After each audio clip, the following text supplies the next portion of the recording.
all, let me thank Lyndon Fernandez for agreeing to be my patient for my care plan, my problem. So hi, today we'll talk about sleep hygiene, what it is, why it matters, and how small changes can improve your focus, mood, and energy, especially as a student, as a medtech student, for he is a first-year medtech student at UP. So, what is your understanding for sleep hygiene? Kung yung Tagalog?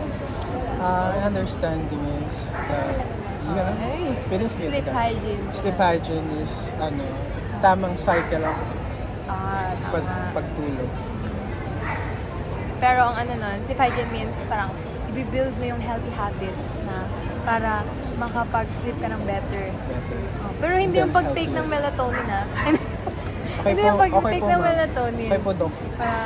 Lack of good sleep, parang nakaka-affect siya. Ma-realize mo, na-realize mo ba na yung lack of good sleep is nakaka-affect siya ng academic Yeah, performance? kasi yung performance ng kapag sabog ka, hindi ka makapag process ng maayos. Pati energy mo, pati immune system mo. Yeah, bagsak talaga. Kapag tuloy-tuloy na sleep deprived, bagsak talaga.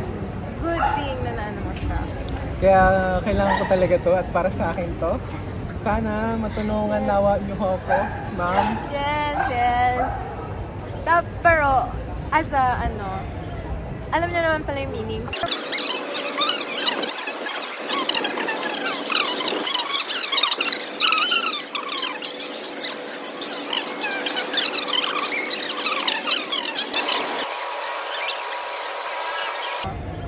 Alam niyo naman pala yung meaning, so alam mo ba, na-identify mo na ba yun sa sarili mo kung ano yung nagde-disrupt ng sleep mo? Yes. Kapag malapit na yung exam, inakram ko po, I procrastinate, sorry po. But that's the reality. Alam ko po paano ayusin, pero kailangan kasi say. Ang kapala mo. Ay, joke. Kita ka talaga. Hindi isa pa. Screen time. Screen time mo. Yes, totoo po yun. Kapag nag-screen time po kayo, gawa po ng blue lights, yung mata nyo po ay mas natutuyo at gawa po yun, mas na-stimulate yung inyong utak na tumataas ang inyong dopamine, kaya hindi po kayo kaagad makatulog. Yes, matalino ang aking patient. Grabe, mas madami ka pang sa akin. Grabe. Pero, ang gagawin mo doon, alam mo naman pala, that's why, before ka matulog, yung phone mo, ilagay mo na siya sa table, somewhere na malayo sa'yo, somewhere na hindi mo makakawakan. Para din, pag kinabukasan, pag yung alarm mo kakailanganin mo bumangon. Opo. Para i-off yun. Next time po, Yes. pakigising na lang ho ako. Di ba? Ano yun naman ang din nyo? Tapos caffeine. Okay. Nagka-caffeine ka. Ano po, rarely, kapag kapag may exam, kasi kailangan po talaga stay awake. Kaya yun, I take caffeine. Nagtitake ka ng energy drinks, di ba? Hindi pa ako nagtitake ng energy drink, yeah, soft drinks. Soft drinks. Sabi mo nag-i-stick ka. Hindi, Energy dati yun. Pero ngayon, hindi na ako Hindi na. That's a good thing. Small progress. Big kaya. Sige, big na rin. Big na yun, wala na sa buhay ko yun. Max. So,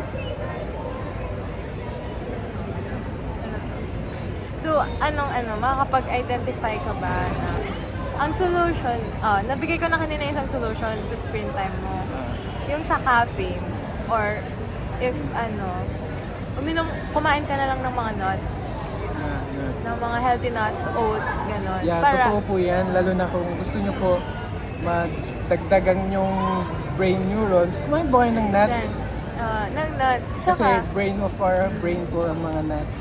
for madadagdagan din yung pero magigising ka rin kasi kumakain ka, umuya ka. If kailangan mo mag-stay up, mag-late, ganun, kumain ka na lang. Pero wag yung caffeine, kasi yung caffeine, kahit gusto mo na matulog, di ka makakatulog. Pero ang ibang alternative na ginagawa nila, kung bumuhis ng chewing gum, kasi sugar is also keeping your brain Keeping your out. brain. Pero hindi rin siya healthy, kaya Hindi siya nuts na healthy lang. kasi mas dumadami ang blood sugar Blood sa sugar. inyong Yes. bloodstream. Same thing lang din pag nag-coke. Yeah. Dami lang din Ang Coke is meron siyang caffeine and also sugar. Pero, if pag limit mo ng caffeine, ang ano doon, yung isang solution doon, wag ka nang mag-take ng caffeine beyond 4 p.m. or 3 p.m. Para yung effect sa katawan mo, wala na siya pagdating ng... Para ma-digest na ng yung Oo. kidney. True. Yes. Tapos after nun, may papanoorin ako sa yung video.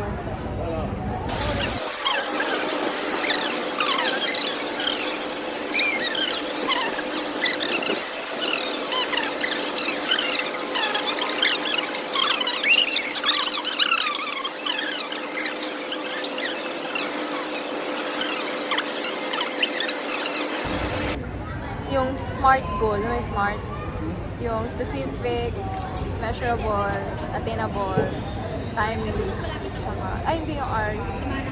Sa So, ano mga ano yun? yeah, ano mo siya. Pwede mong mag-startan na gagawin this week. Ano ba yung goal mo? Yan, pwede kong makari- gawin niya. Tingin ako. Ha? Hindi, wait lang. Ano ba ang tinatanong mo? Dapat sagutin ko? Nasabi ko na eh.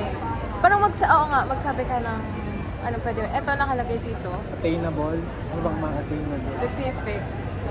Attainable sa'yo ngayon. Yung 10:30 p.m. tulog ka na. Attainable yun ha. Opo, ma'am. Attainable yun sa mga normal na tao. Kahit 5 days lang Alam sa mo, isang week. bata pa ako, 7 pa lang, bagsak na ako. Diba? Kaya ibalik mo yun. Ayaw mo ba ibalik yun? Ang sarap kaya. Opo, Kaya ma'am. kahit 5 days lang in a week, itry mo yun. Yun yung goal mo.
Verse 6, Psalm 3, verse 5. Hmm. I lie down and sleep, and I wake up again because the Lord sustains me. I'm blessed po. Yes. Yeah, you are blessed na may Lord na nagsusustain sa'yo. Pero kailangan mo matulog para ma-sustain ka ng Lord. Kasi yun yung opportunity or blessing na binibigay sa'yo ng Lord. The blessing to Sustain, sleep. but Yes. kailangan ko rin support Yes. sarili ko. Yes. Very good.